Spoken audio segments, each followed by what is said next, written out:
I always say, God's favorite child, Rajni sir. அவன் நினச்சி பாருங்க 72 வயசுல ஜெயிலர் பார்த்தா நமக்கே புல்லரிக்குது.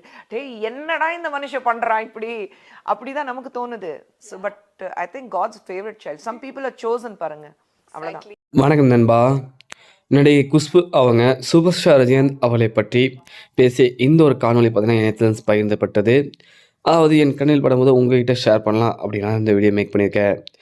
கடவுளோட ஒரு பிடித்தமான குழந்தை ரஜினிகாந்த் அவர்கள், கடவுளோட ஃபேவரட் சைல்டு, கடவுளின் ஆசீர்வதிக்கப்பட்ட பிள்ளை அப்படிங்கிற மாதிரி வந்து ரஜினிகாந்த் அவளை சொல்கிறாங்க.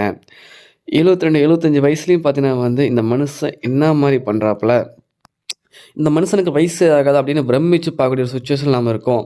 அப்பேற்பட்ட ஆள் அவர் அப்படிங்கிற மாதிரி பார்த்தீங்கன்னா வந்து நடிகை குஷ்பு அவங்க சூப்பர் ஸ்டார் ரஜினிகாந்த் அவர்களை பற்றி பேசுகிறாங்க. உண்மையில் கடவுளின் ஃபேவரட் சைல்டு, கடவுளின் வரப்பிள்ளைகள் அப்படி தான் சொல்லியாங்க ரஜினிகாந்த் அவர்களை. ஏன்னா 1950 பிறந்த அத்தனை பேரும் பார்த்தீங்கன்னா வந்து சூப்பர் ஸ்டார் ஆகலையே. அதாவது நடிகர் மாரிமுத்து அவங்க ஜெயலலிதா திரைப்படத்தில் நடித்த நடிகர் சொல்லியிருப்பார். அந்த தான் இப்போ நான் சொல்கிறேன். ஏன்னா 1950 பிறந்த யாரும் சூப்பர் ஸ்டார் ஆகலை. ரஜினிகாந்த் அவள் சூப்பர் ஸ்டாராக இருக்காரு. இப்போவும் தமிழ் சினிமாவை ரூல் பண்ணிருக்காரு. அப்பேற்பட்ட மனுஷன் சூப்பராக வந்து படம் பண்ணிருக்காரு. அப்பேற்பட்ட மனுஷனை வந்து ஒருத்தர் திட்டி ஒரு பொதுவெளி இன்டர்வியூவில் வந்து பார்த்தீங்கன்னா வந்து பேசுகிறாங்க.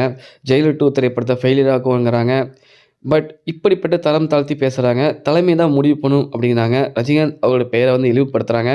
ஸோ வந்து இது வந்து பார்த்தீங்கன்னா வந்து தலைமை பார்த்துட்டு எதுவும் பண்ணலையா? அப்போது ஒரு நடிகருக்கு இந்த நிலைமைனா சாதாரண மக்களுக்கு என்ன நிலைமை ஆக போகுது? இதுதான் தமிழ்நாட்டோட நிலைமையா? என்னோட கேள்விகள் உங்களுக்கு புரியுதா? இதெல்லாம் ஒரு பக்கம் இருக்க, இன்னும் பார்த்தீங்கன்னா சில ரசிகர்கள் கூட்டங்கள் பார்த்தீங்கன்னா வந்து ஜெயிலர் திரைப்படம் வந்து ஃப்ளாப் ஆயிரும், ஜெயிலர் படம் ஓடாது.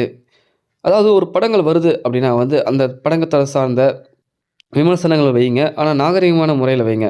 ஆனால் ஒரு தனி மனித தாக்குதல் அப்படிங்கிறது, தனி மனித விமர்சனம் அப்படிங்கிறது முற்றிலும் தவறானது. அதாவது யூடியூப்பில் வீடியோ கொடுத்த லிங்கேஷ் அவர் பற்றி பார்த்தீங்கன்னா ரஜினிகாந்த் ரசிகர்கள் பார்த்தீங்கன்னா இப்பவும் பார்த்தீங்கன்னா வந்து கடும் கோபத்தில் இருக்காங்க. எந்த தியேட்டருக்கு வந்தாலும் சரி ஒரு சம்பவம் இருக்குது அப்படின்னு நான் சொல்கிறாங்க. ஸோ வெயிட் பண்ணி பார்ப்போம். ஒரு படத்தை விமர்சனம் பண்ணுறது விமர்சனங்கள் ரீதியாக வந்து அது சரி. பட் ஒரு தனிநபர் விமர்சனம் பண்ணது முற்றிலும் தவறே.